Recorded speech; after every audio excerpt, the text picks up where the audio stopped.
रिमझिम के लिए आज का दिन किसी तूफान से कम नहीं था। पूरे घर में अजीब सी बेचैनी फैली हुई थी। एक तरफ रूपवासा की साजिशें, दूसरी तरफ समीर का गुस्सा और बीच में फंसी हुई रिमझिम, जो सिर्फ सच और इंसाफ के लिए खड़ी थी। किसी को अंदाजा भी नहीं था कि आने वाले कुछ घंटों में रिश्तों की परिभाषा ही बदलने वाली है। अगर आप भी रिमझिम और समीर की जोड़ी को देखना पसंद करते हैं तो इस वीडियो को लाइक करके चैनल को सब्सक्राइब जरूर कर लीजिएगा। रूपवासा ने अपने मन में जो जहर पाल रखा था वही अब बाहर आने लगा था। उन्होंने राजवीर पर हमला करवाने की साजिश रच ली थी। उनका मकसद साफ था, अगर राजवीर नहीं रहेगा तो प्रेम बुआसा की जिंदगी में दोबारा खुशी आने का रास्ता भी खत्म हो जाएगा। राजवीर को किडनैप कर लिया गया और इस बात की भनक बहुत जल्द रिमझिम को लग गई। रिमझिम समझ गई कि अब चुप रहने का वक्त नहीं है। इधर समीर को एक और गलतफहमी ने जकड़ लिया। उसे लगने लगा कि रिमझिम राजवीर से प्यार करने लगी है। उसके दिल में जलन और डर दोनों भर गए। वो गुस्से में रिमझिम से कह बैठता है, तुम सिर्फ मेरी पत्नी हो रिमझिम, तुम राजवीर से शादी करने का सपना भी नहीं देख सकती। रिमझिम शांत रहती है, लेकिन उसके दिल में दर्द साफ छलकता है। वो जानती है कि सच्चाई क्या है। वो जानती है कि उसकी शादी राजवीर से नहीं बल्कि प्रेम बुआसा की शादी राजवीर से करवानी है।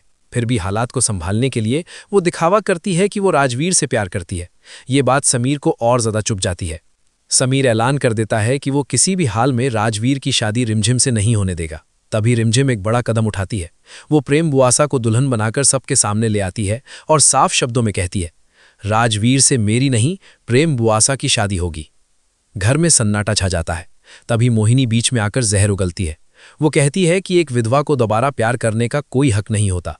उसकी जिंदगी सिर्फ सफेद रंग तक सीमित होनी चाहिए। उसके शब्द तीर की तरह प्रेम बुआसा और रिमझिम के दिल में चुभ जाते हैं। पहली बार खुलकर विरोध करती है। उसकी आंखों में आंसू होते हैं, लेकिन आवाज में मजबूती। मैं इस सोच को नहीं मानती। प्रेम बुआसा को अपनी जिंदगी जीने का पूरा हक है। वो प्यार कर सकती हैं, शादी कर सकती हैं। विधवा होना कोई सजा नहीं है। समीर को ये बात नागवार गुजरती है। गुस्से में वो धमकी देता है कि अगर फूल बुआसा की शादी नहीं हुई तो वो प्रेम बुआसा की शादी भी नहीं होने देगा और राजवीर की जिंदगी मुश्किल बना देगा। लेकिन तभी रिमझिम रूप बुआसा की साजिश का सच सामने ले आती है। राजवीर पर हुआ हमला, उसका किडनैप, सब कुछ। समीर के पैरों तले जमीन खिसक जाती है। उसे एहसास होता है कि नफरत और गलतफहमी में वो कितना आगे निकल गया था। वो रूप बुआसा को समझाने जाता है और पहली बार अपने गुस्से से ऊपर उठकर सच का साथ देने की कोशिश करता है। लेकिन कहानी यही खत्म नहीं होती। शादी के मंडप में समीर का गुस्सा फिर भड़क उठता है। वो बंदूक उठाकर राजवीर पर तान देता है और चिल्लाकर कहता है, तुमने हमारी फूल बुआसा का दिल तोड़ा है, इसलिए हम तुम्हें इस शादी से दूर करेंगे, बल्कि इस दुनिया से ही दूर कर देंगे। हर कोई डर के मारे कांप उठता है। तभी रिमझिम बीच में आकर राजवीर के सामने खड़ी हो जाती है। उसकी आंखों से आंसू बह रहे होते हैं, लेकिन आवाज में सच्चाई की ताकत होती है।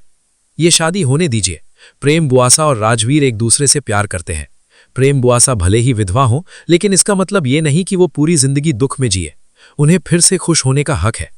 रिमझिम आगे कहती है, एक बार खुद को प्रेम बुआसा की जगह रखकर देखिए। अगर आपके साथ ऐसा होता तो क्या आप भी सारी जिंदगी यूं ही काट देते? समीर का हाथ कांपने लगता है। उसकी आंखों में पछतावा भर आता है। वो बंदूक नीचे रख देता है और रिमझिम को गले लगा लेता है। तुम सही कह रही हो रिमझिम, मैंने बहुत बड़ी गलती कर दी। वो प्रेम बुआसा से माफी मांगता है और कहता है कि वो खुद उनकी शादी राजवीर से करवाएगा। मंडप में खुशी और राहत के आंसू बहने लगते हैं। प्रेम बुआसा की आंखों में सालों बाद सुकून नजर आता है। समीर फूल बुआसा से भी वादा करता है कि वो उनके लिए भी एक अच्छा जीवन साथी ढूंढेगा और उन्हें कभी अकेला महसूस नहीं होने देगा। लेकिन ये सब देखकर मोहिनी का गुस्सा फूट पड़ता है। वो समीर पर चिल्लाती है कि वो रिमझिम की बातों में आकर अपनी बुआसाओं के खिलाफ जा रहा है। इस बार समीर मजबूती से जवाब देता है, बस कीजिए मोहिनी, अब और नहीं।